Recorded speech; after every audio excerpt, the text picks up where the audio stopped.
And to Ben's point, we love being able to educate. This is our heartbeat in the industry. And so that's what we're excited about today, is just sharing some of the stuff we've learned. Obviously there's a fun conversation between design and business. It's a little bit like the work-life balance, right? Like, you gotta have the balance between the both. And there's not one that wins over the other, but we do know that we gotta have both in our companies, and we've gotta be able to have a focus. A lot of times on our weak areas are the areas sometimes we have to make sure that we're strengthening with people or with resources. So we're gonna jump in today, and we're gonna dive into a little bit of our story, the story of the special event, Flourish, where we came from, what the history behind it was. And we're going to start with a simple word called organic. Everyone say organic. Organic is in, right? Natural is the rage. And for us, that's our desire. Is so many times we love to see everything about our businesses be organic. Everything from organic marketing to organic design, even to the organic snacks that we have on the table. We want everything in our company to be organic. I see all the gerbil lovers out there going, oh. And it is a great thing, right? To be able to see these really natural pieces that are happening within our companies. But if anybody knows the emphasis on organic, it's all of you, because you do this every single day. So these are some pictures that I stole from some of you, so apologies. I did give photo floral credit, right? That should be a thing, right? If the photographers get credit, the florist should get credit, right? Yeah. All right, there we go. Now we're starting to get some people waking up. So this is a beautiful design by Katie at Events by Rouge. This beautiful, bold bridal bouquet. There's a lot of bees in that. And it's just this gorgeous display of something that is incredibly organic. There's that word again, organic, incredibly natural.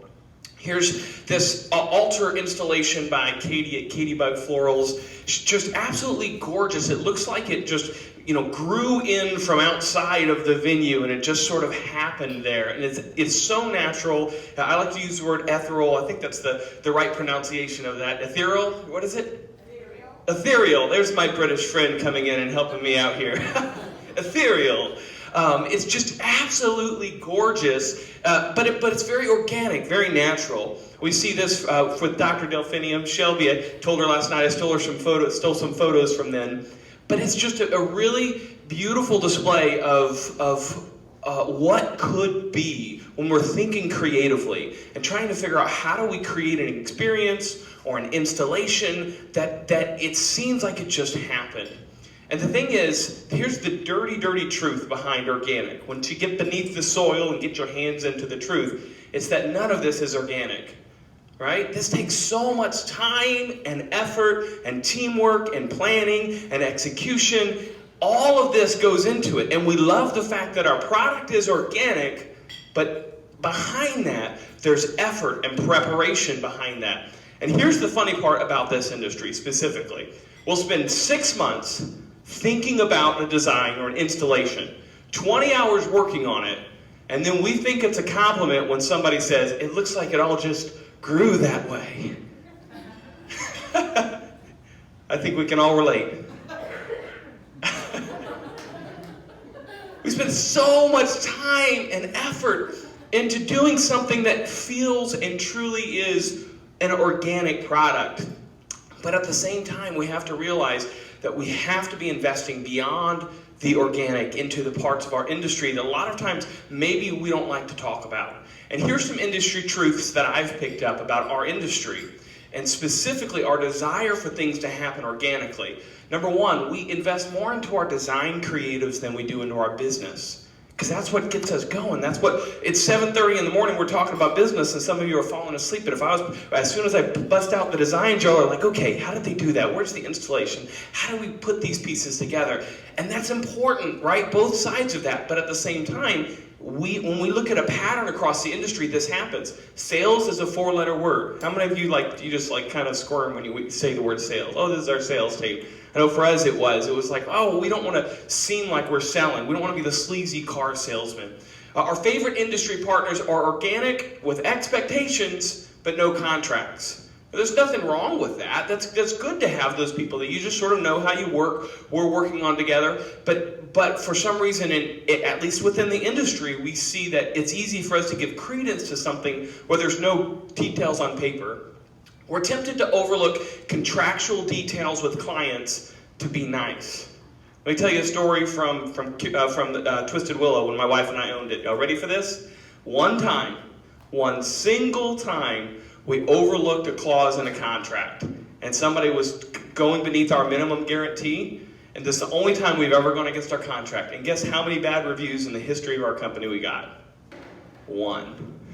From that one time, we thought, we're going to be nice, we're going to work with them, they're going through a tough situation, let's figure out what we can do here. We're not going to cancel the event with them and let them go find another florist. We're just going to be nice and see if we can work with them.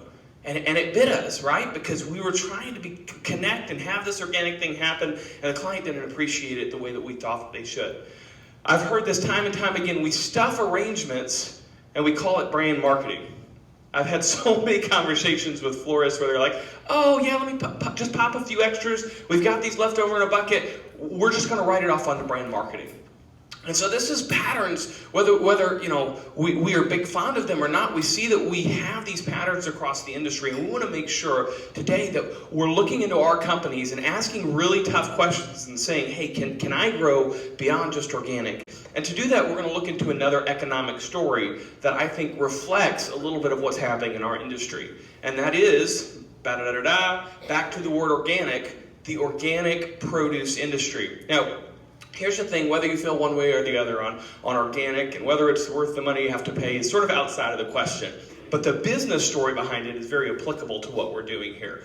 Because there was a group of farmers that they said, you know what, I've been farming the traditional way, but I think I need to shift because I want, like many of us do, an organic product that my client loves. Right? We want that same thing, and those farmers wanted that same thing. Many of the farmers, I read story in doing research for this, and there was one farmer who said, I just hated coming home to my kids with chemicals all over me, and I couldn't hug my kids when I made it home. So they had these stories that they really felt they needed to change. But to get that organic product into the hands of the customer, everything about their business model had to change. You see, they had to completely rethink their operations. They had to figure out how does all this work without the traditional methods. They had to educate the market on the importance of buying organic, of eating organic. They had to get a sales team that went into retailers and they convinced those retailers, your customers need this product and they want this product. They had to revolutionize their entire farming operations.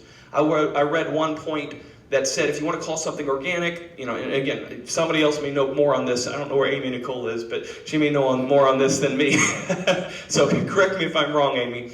But they said the farming equipment can't have touched particular chemicals for 3 years. So when someone wants to make this jump, it's not just about giving an organic product to the customer, it's about changing everything about your business to make sure that you can handle that. So while their product was organic, it was their business model that allowed them to be able to grow. And to jump into that point a little bit deeper, there were organic farmers that truly did start this thing out and they really felt that they wanted the market to have an organic product, but if they failed to build a business model, they lost customers that they had to somebody who could build that business model and who could supply that demand, and they were unable to participate in the very market that they created, which is difficult, and I apologize. I turned on my phone for my wife, and now it's ringing.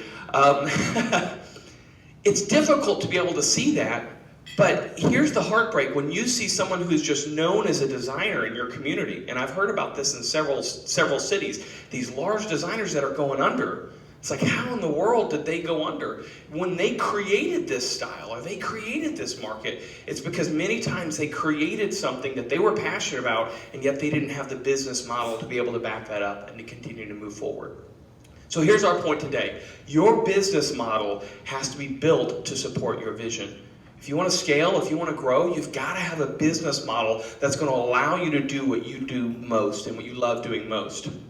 And here's where our story, not my story, our story as a community comes in. We are riding a wave of market factors that allowed us creatives to be able to scale and to grow organically. but we want to do more than just grow. We want to flourish. Does anybody want to flourish today? Hey, that was exciting. Maybe that hit a point there. We want to do more than just ride along with the waves. We want to be in control of what we're doing and have control when we look at next market factors that are going to be entering into the space. And so with that said, I want to give you a brief overview of the story of the special event florist, the economic story. Now, I'm surprised that this has never been taught before. I've never seen it taught before. And part of the reason is because it's really hard to find any statistics on special event florists. I've talked with Dr. Charles Hall at Texas A&M, who studies in the floral industry. I've talked with some other professors at Ohio State, who again, they study the floral industry, and they said, we just can't get statistics about special event florists.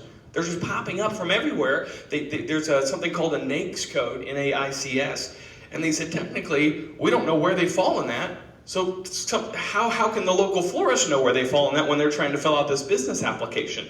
And so it's this weird, unique story where there's not statistics out there, but we see something really interesting. But let's start with the bad news first. This is what's happening in the floral industry. In 1994, there's 27,000 U.S. florists. In 2019, there's 13,000 U.S. florists, less than half. And at an SAF meeting I was at recently, they said that was high. Everybody that I talked to said 13,000 was a high number of the number of U.S. florists. So this is, it sounds a really, really bad story, a really depressing story. We lost half of the florists in the U.S. Why? Well, because of automation, because of something called PPC arbitrage. PPC, anybody know what PPC is? Good, that's great. Pay per click, because I've known many florists who wasted a lot of money in PPC because they didn't know what they were doing. Unfortunately, there are people that have nothing to do with the floral industry, that they'll go out and buy an ad for a floral, and then they'll sell that floral arrangement to someone else. And so you've heard of Ava's Flowers or Just Flowers. I'm sure none of you have ever heard any of those names right there. No Facebook forums that have ever mentioned those. These are people that have nothing to do with flowers, but they know how to be able to go grab money to buy for a flower and to sell it at a cheaper rate for someone who's actually going to do it. There's other market entrants, retailers, supermarkets. Between 1986 and 1988, the floral sales in the U.S. grew by 16%, but supermarket floral sales grew by 32%, which is double the amount, double the rate, and that was in the 80s. Wire services began during this time period in the early 1990s to make more complex pricing models and figure out a way to be able to get a little bit more of a fee here and a little bit more of a fee there. And then consolidation of shops. Shops just realized, like, we can't sustain this. We've got to pull these shops together. And so we saw a dramatic decrease in this. But there is a diamond in the rough here, and I think this is really important to note. While the statistics say things are dropping, we see this weird set of market forces that created this floral special event florist industry. In 2007, technology became more accessible. I see some of you holding up your phones, taking pictures. Well, in 2007, the iPhone, one of the first truly smart phones, was built, and it became easy to be able to get high quality photos and be able to engage with people at a deeper level. In 2007, cloud computing began to become a really popular thing. A lot of you may not know this, but if you think about it, it's logical. Pinterest and Instagram would not have existed without cloud computing, the ability to throw something up and pull something down really, really quickly. So those were huge market forces that began in 2007. 2007, wedding wires created. All of a sudden, you've had the knot, but now some other force begins to come in and say, hey, we think there's an opportunity of what we're seeing in the wedding market here. 2008 was the Great Recession, and this is important because there was a whole bunch of florists who were laid off in the Great Recession. Their company couldn't hire them anymore, couldn't pay them anymore, so they had to lay off those florists in the Great Recession.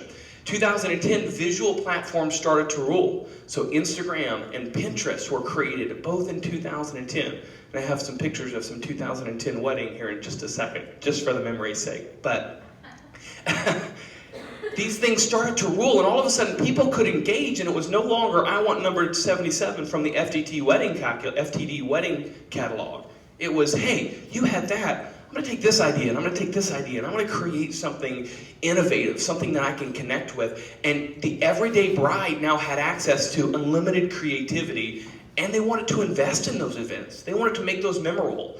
I was at a panel of Gen Zers at a floral event within the last month, And there was 4 of them up there, and they asked, how much would you spend on flowers on an everyday? And they said, I don't know, probably nothing. One of them said, probably $20, I don't know. And one of the girl who said, I want to spend nothing, flowers aren't a big part of my life. They asked, but when you get married, how much would you spend on flowers? And she said, oh, when I get married, it's on. Like, I see Beyonce, I see I see the royal wedding, I see all these other things on Instagram. She said, I'm investing in it. And the young guy who said, I'll spend $20 on flower, he said, oh, I don't know, maybe like $5,000. Like, there's this enormous difference in this mindset of where they're willing to invest money and engage. And so it's really interesting to see how these visual platforms are setting the tone for that. And then in 2015, event florist softwares became accessible. And again, this goes back to the cloud computing. I was just having the conversation with Yvonne and Shelby over here that the industry is small enough that people aren't throwing a lot of money and technology into the floral industry. And so we sometimes are lacking the tools that we need to be able to succeed because it's not happening.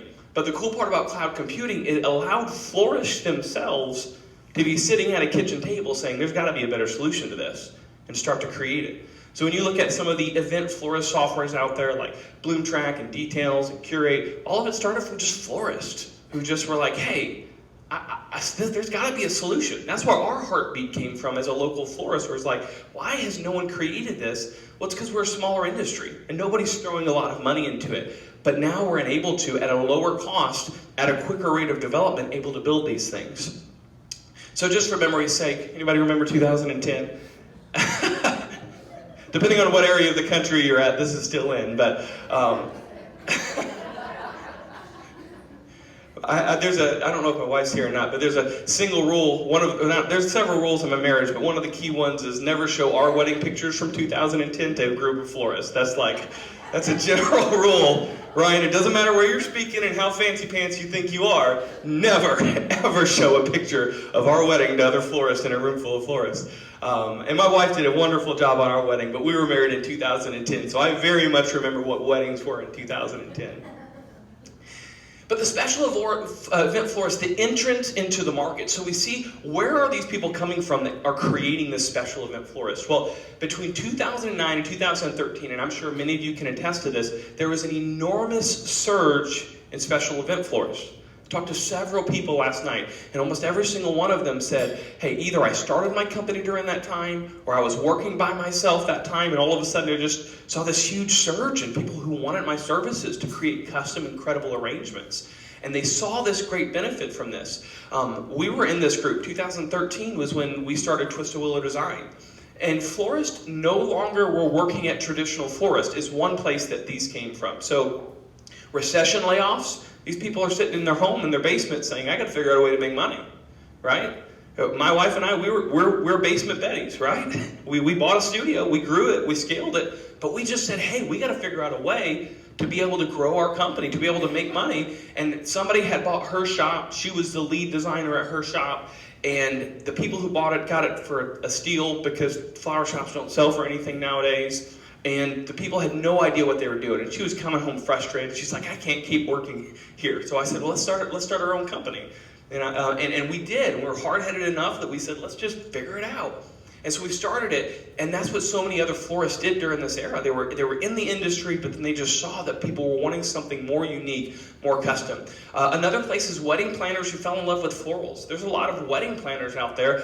You think they're florists today, but they weren't. They were just a wedding planner. They're like, hey, nope, there's this market gap here. Nobody's helping these brides that really want something custom, so they just jumped into it. We see that rental companies and caterers are jumping in. They're hiring florists. These florists that were laid off, they're saying, hey, why don't you come work for us, and we'll let you do these arrangements.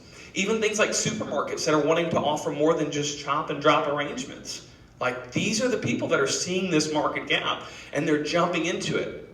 Now, it's important to note here, your time is much, much better spent focusing on your business than being worried about all the other people that are coming into the market.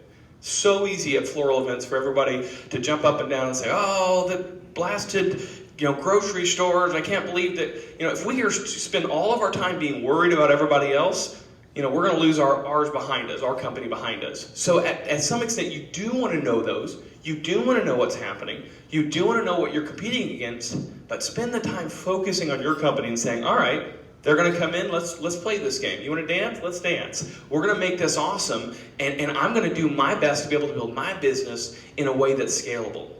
And so that's very important here. Now, while that's said, we do have to realize that up to this point, the growth in this industry has been very organic. It's just happened. Maybe easier than I'm not saying it wasn't a lot of work, because it was a lot of work. But maybe it grew faster than what we thought that it would. And we just saw these great opportunities that were burgeoning into our purview. And so the market, though, and this is where I want to give you a warning of today, and why we're going to dive into what's important today. The market's going to become saturated.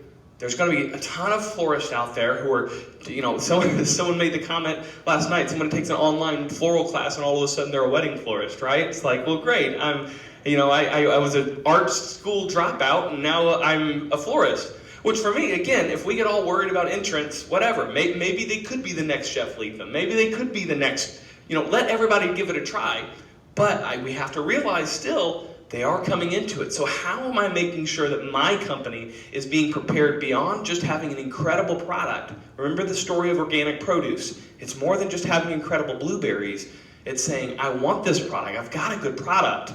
But do I have the infrastructure to make sure that when things are happening and when the market's becoming saturated, when everybody's scared of the R word, the big recession, when the recession happens, do I have my business in place to make sure that we're going to be able to scale beyond that? If we want to flourish, we have to go from just organic to intentional. If we want to flourish, we need organic. Love organic. When organic happens, that's awesome. But we have to be very, very intentional about what we're doing. And to that point, today, we've packed a ton into this conference because we want you to leave with very, very actionable points that you can apply to your business. So many times, has anybody ever experienced where someone sold you on this marketing effort and you spent a couple $1,000s into the marketing effort and got zero from it?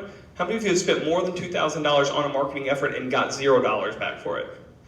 There we go. There's a few people. Good. So some of you are like solid on your marketing. I like it. Amy's waving back there. Me. We've done it. We spent $2,800 on a wedding listing site once in an annual contract. We got 0 clients from that, right? So the hope today is that you're going to leave with actionable ways to be able to make marketing planned and predictable, where you know where your leads are coming from. And it's not just, I'm thankful for the organic thing that happened around a Thanksgiving table where someone just got engaged and they told them about me was the very first thing that happened. Like when they got engaged, like they found out about my floral company because I did her sister's wedding. Those are awesome when those things happen, but at the same time, you can't create those moments. Those just happen because of your brand. But you can make your marketing planned and predictable. Another thing we hope that you leave with today are untapped ideas. Things that maybe you've not thought about. Things like LinkedIn. Like all the florists I talk with are like, well, LinkedIn is not the greatest thing. It's not really visual. Like, don't really connect with the audience. And I view it the opposite way. You're right. It's not very visual because no one's on there making it visual. No one's setting the tone and saying, in my area, hey, all you businesses around, I'm the person to go to for special event florists. Hey, you businesswoman who's, business CEO woman who you're doing an awesome thing and you care about LinkedIn more than you do Instagram. Like, I want to be in front of you when you get married because we're going to do it up when you get married. Like, those are important things that a lot of times we neglect that hopefully today there are going to be some ideas that are shared by our speakers. Lowering your booking rate. I was chuckling the other day, there was a thread, and all these florists were talking about, I got 100%, and this actually might have been a few months ago, but they're like, I've got 100% booking rate, I've got 90% booking rate. And if that's all that you want is a particular level and you're booking all of them, great, that's awesome. But at the same time, everybody was bragging about how high of a booking rate they got, and then Jessica Farrell, and she came in, I don't know whether she is back there, she jumped on there and started talking about how people needed to be lowering their booking rate. Why would I lower my booking rate? What in the world? And she broke it down and she's like, you don't have enough leads coming through. If you're booking everybody that's coming in, at some point, if you want to grow your company, you've got to be able to have more leads so that you're getting the right people that you love and you aren't just taking everybody that comes in your door. Like, you've got to reduce that booking rate. And those are countercultural ideas that we hope that are going to be shared today and that you're going to be able to pick up today to grow your business beyond the surface, beyond the organic, hey, I close on 100% of my deals. Maybe it is good to have a 60% booking rate. Now that's different from company to company, but we have to consider that, and we have to be open to that. And here's the thing, today is to support your vision, whether that's $200,000 in events or whether that's $2 million in events. You have to know that. You get to set that. But today, you get to be able to set that vision, and we want to help you grow into that. The market may change, but you get to live by your own rules. There's almost nothing that frustrates me more than somebody in your local wedding industry who sells advertisements saying, well, you need to support the local wedding industry. And they're trying to get you to take money that you would be given and putting food on your table to support the industry. And that if they're providing a service, great, do it. Like if they're going to have the ROI on that, do that. But you need to live by your own rules. If you want to support the industry and you want to give money, do it. That's awesome. But it's your rules, and you have to figure out, here's what I want. Here's where I need to be. Even in a recession, here's what I need to be doing. Those are pieces you've got to look at, you've got to be able to grow through. So this is our passion at Curate. We want to be able to help special event companies achieve their business goals. We want to be able to help you be able to achieve these goals. And again, whether 200,000 or 2 million, that's our vision, and that's what we're looking forward to today for. We're going to be building more things. This is actually our new excellence theme that we're going to be releasing in beta later this month. We're excited about introducing customizable fonts. We're going to be introducing more colors. We're going to be trying to give you a more in-depth way to be able to connect with clients. We're rebuilding the entire platform because we've heard from people that they say, hey, I want to be able to scale my company. I want to be able to have things that reflect more of me. And so as somebody that wants to help innovative wedding companies, we're rebuilding it for this. We're rebuilding it so that it can work better on mobile and so that you can be able to be on the move and be able to do things better. So we're excited about this. And on top of this, we're seeing that other people keep asking us for the software, and we've got caterers who are using our software. We've got rental companies that are using our software. And what's one of the coolest stories is that in the past, florists have got technology from other industries. They said, hey, you started over here, but let me see if I can make it work in the floral industry. This is one of the first times that other industries are coming to the floral industry. They're coming to Curate saying, hey, can we use yours? Can we get this thing over here? That, we haven't had any innovation in our industry for a long time. And here's the reason this is exciting for the floral industry. A lot of you know that we build what we're asked to build as a company. The more people that say, hey, I want this thing, the more likely we are to build it. This is hugely important to us. And we're having a lot of caterers that are echoing some of your sentiments for business tools and things like being able to have sales categories on the different line items and things like that we're excited about building and innovating for you.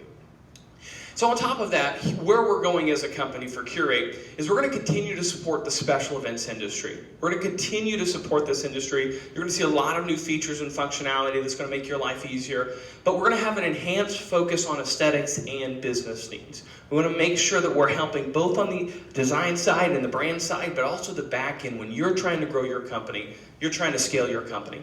And this conference is a reflection of our heartbeat. So we've packed as much into today as possible. That's why you're here at 7:30 a.m. listening to me. We said you got to get here early because we're trying to push as much into here as we can.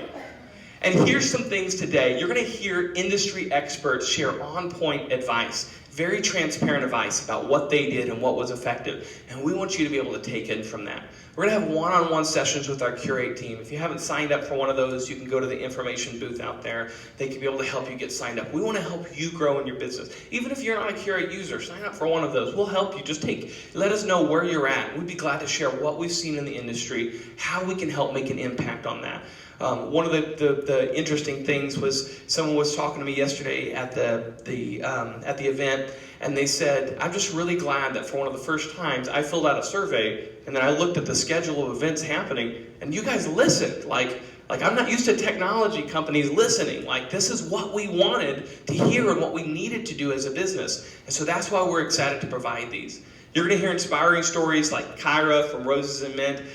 This is something that means a lot to me personally because Kyra signed up for Curate sitting on our couch at our house above our floral shop, right? And so we were working through this, and after she signed up for the software, she made a comment to me. She said, I just love at that time STEM Counter, I just love the STEM Counter blog. I just really love the blog. You gave some tips in there that really made a big impact, like saying check my date instead of contact us.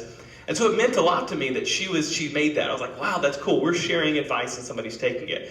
It's so cool because today Kyra's saying, hey, we got 20 team members working for us. Here's how we do it. And she's returning that very thing that she was able to take from as she was scaling her company because she wants you to help you grow yours. Jody Cox from An Affair to Remember, she was like our 5th user or something like that. And she's just an incredible business mind. And she's learned how to be able to find market opportunities like the rental space and connecting with the floral space and making that one sale. She's going to be able to share those pieces with you today. So you're here to do more than just grow today.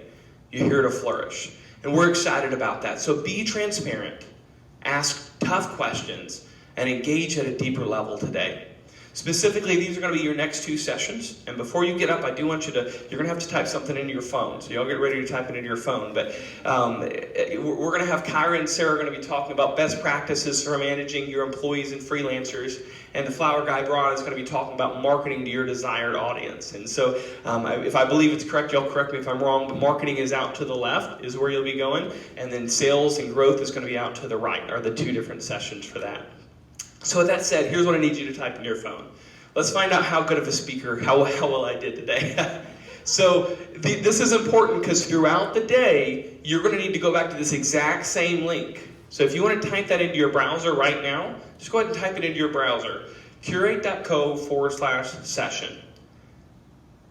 And then review the session. Take a couple minutes as y'all are walking. Review this session. How did it help you? What were your thoughts on it? And after every session today, we'd like you to go to the same link, just click refresh, and then select the session that you want to be able to review throughout the day. And they're going to be having the slide up, but we need your feedback because if we're ever going to do this again, we want to know how we helped and how we helped you grow. So with that said, everybody stand up. Y'all ready to stretch out the day a little bit? And we're going to give you about 5 minutes to mingle and talk before the next session starts. Everybody stretch. We got Yvonne over here doing her dance moves. Thank you all so much, and I want to encourage you today. Ask any questions. Let us help you. We want to help you flourish. So I'm going to let you go, but so long as you go and you flourish. Thank you so much.